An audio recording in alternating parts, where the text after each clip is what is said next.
कुछ कहानियाँ हंसी से शुरू होती हैं और डर पर ख़त्म। ये कहानी भी वैसी ही है, एक बच्ची की जो खेलते खेलते अकेलेपन की गिरफ्त में आ गए और फिर कदम बढ़ते गए उस जंगल की ओर जहाँ सदियों से एक नाम गूंजता है, कलीरा। उस रात उसकी ज़िंदगी बदलने वाली थी। नमस्कार दोस्तों, आप सुन रहे हैं स्टोरी लेन।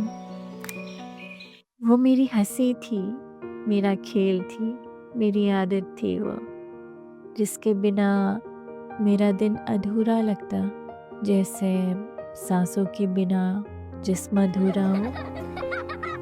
हम दोनों हर रोज़ मिलते हैं। स्कूल ख़त्म होते ही मेरी किताबें कोने में पड़ी रह जाती और मेरे कदम सीधे उसके घर की ओर बढ़ जाते हैं। फिर हम दोनों मिलकर उसकी गाय गौरी को पास के जंगल में चराने ले जाते हैं। जंगल हमारा खेल का मैदान था।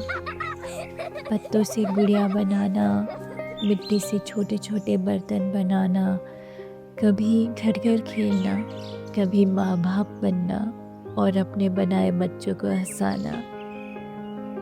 हमारी हंसी पूरे जंगल में गूंजती, बिना वजह, बिना रोक टोक, सिर्फ मासूम खुशी। उस बचपने की मासूमियत में हमें लगता दुनिया यहीं तक है, यही असली ज़िंदगी है और जीवन बस इतना ही प्यारा है।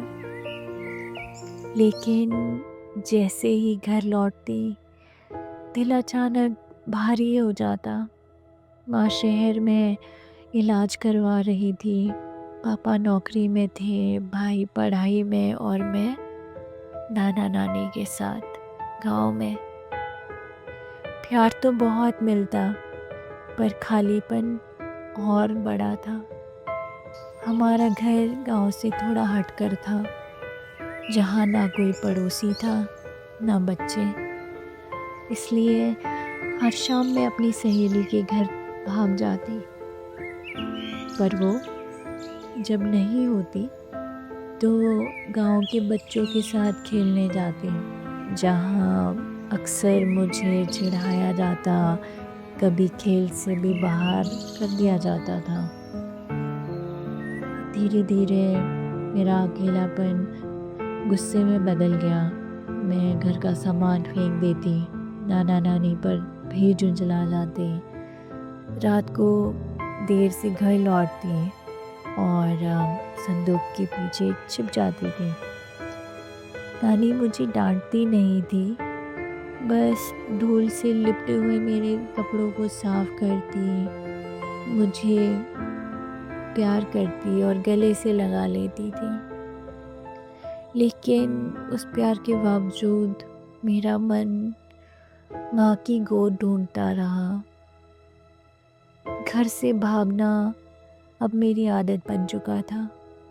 कभी गांव की गलियां, कभी खेत, जैसे हर बार कहीं छुपकर मैं खुद को ढूंढने निकल पड़ती।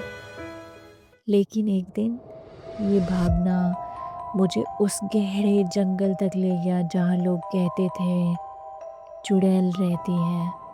सांझ का अंधेरा उतर रहा था, पत्तों के बीच अजीब सरसराहट थी, पेड़ों की लंबी परछाइयाँ जैसे मुझे अपने घेरे में खींच रही थी। मेरे कदम रुक गए। मैंने पलट कर देखना चाहा, पर तभी जंगल की खामोशी को तोड़ती हुई किसी के चलने की आहट गूंजी। मेरी सांसें थम गई। दिल की धड़कन इतनी तेज थी कि लगा कोई सुन लेगा। उस पल मुझे लगा क्या मैं सचमुच उसके इलाके में पहुंच चुकी हूँ। आगे क्या हुआ जानने के लिए सुनते रहिए स्टोरी लेन।